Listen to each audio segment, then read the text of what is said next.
Secondo giorno, terza, dove si assiste a una rissa tra persone volgari. A Ismaro, da Alessandria, fa alcune allusioni a Dazzo e Dazzo medita sulla santità e sullo sterco del demonio.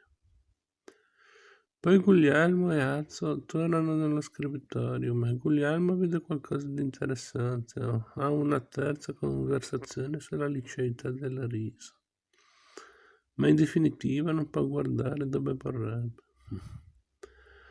Prima di salire allo scrittorium passano in cucina a rifocillarsi, perché non avevamo preso ancora. Prima di salire allo scrittorium passammo in cucina a rifocillarci perché non avevamo preso ancora nulla da quando ci eravamo levati. Mi rinfrancai subito prendendo una scodella di latte caldo. Il gran cammino meridionale già ardeva come una fucina, mentre nel forno si stava preparando il pane del giorno. Due caprai stavano deponendo le spoglie di una pecora appena uccisa.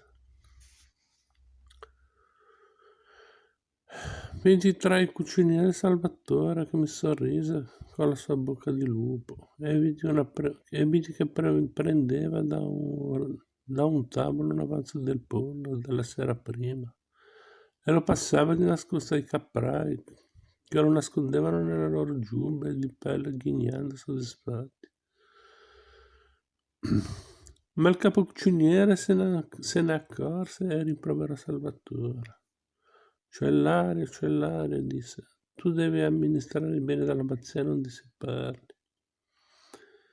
Figli dei sono, disse Salvatore. Gesù ha detto che facite per lui quello che facite a uno di questi pueri. Fraticello delle mie brachie, scorreggione di una minorita. Gli gridò allora il cuciniere. Non sei più tra i tuoi pitocchi di frati, a dare ai figli di Dio ci penserà la misericordia dell'abbate. Salvatore si scurò in viso e si voltò a dire attissima. Non sono un fraticello minorita, sono un monaco sancti benedetti. Mardre a tuoi Bogomila de merda. Bogomila la baldracca che ti inculi la notte con la tua verga eretica maiale, gridò il cuciniere. Salvatore fece uscire in fretta i caprai e passandoci vicino ci guardò con preoccupazione. Frate, disse Guglielmo, difendi tu il tuo ordine che non è il mio, digli che i figli sfracischi. Notte eretico sesse. Poi mi sussurrò in un orecchio, il mente, può, e sputò per terra. Il cuciniere venne a spingerlo fuori in malo modo e gli rinchiuse la porta alle spalle.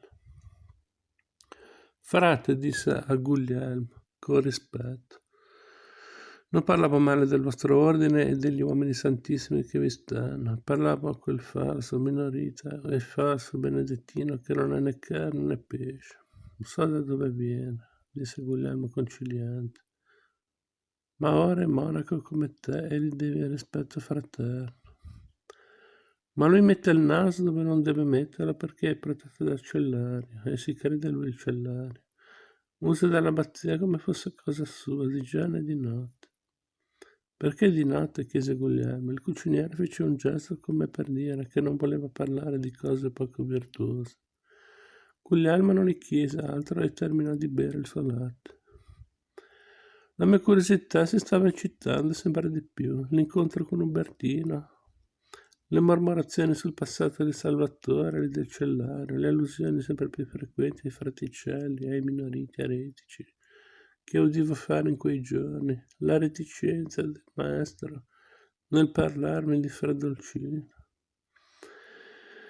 Una serie di immagini cominciava a ricomporsi nella mia mente.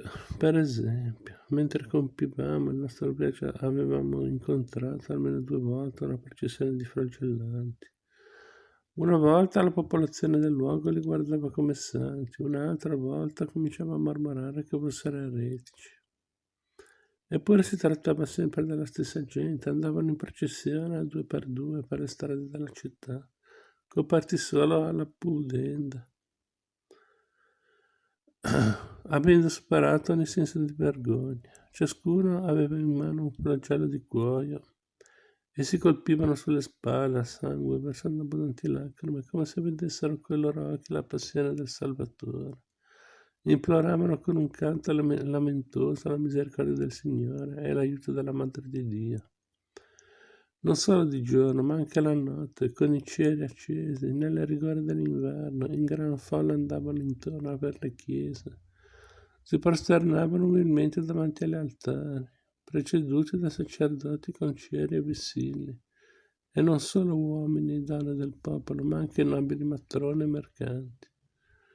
E allora si assisteva a grandi atti di penitenza, coloro che avevano rubato restituivano il maltolto, altri confessavano i loro crimini.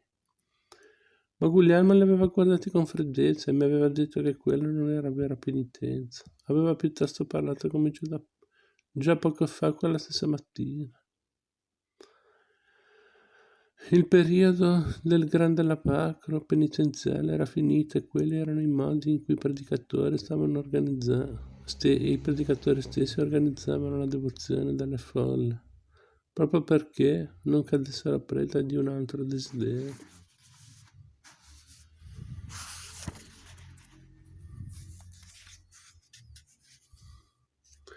Di penitenza, che quello era eretico e faceva paura a tutti, ma non riuscivo a capire la differenza, seppure vennera.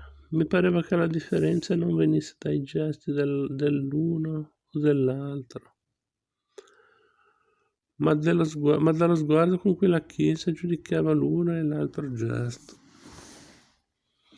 Mi ricordavo della discussione con Ubertino. Guglielmo era stato indubbiamente insinuante. Aveva cercato di dirgli che c'era poca differenza tra la sua fede mistica e ortodossa e la fede distorta degli eretici. Ubertino se n'era addontato, come chi vedesse bene la differenza. L'impressione che ne avevo tratto era che lui fosse diverso proprio perché era colui che sapeva vedere la diversità. Guglielmo si era sottratto ai doveri della Inquisizione perché non sapeva più vederla. Per questo non riusciva a parlarmi di quel misterioso fra Dolcino. Ma allora evidentemente mi diceva: Guglielmo ha perduto l'assistenza del Signore, che non solo insegna a vedere la differenza, ma per così dire investe i suoi eletti di questa capacità di discrezione. Ubertino è Chiara da Montefalco, che pure era tornato di peccatori. Erano rimasti santi proprio perché sapevano discriminare. Questa era un'altra, la santità.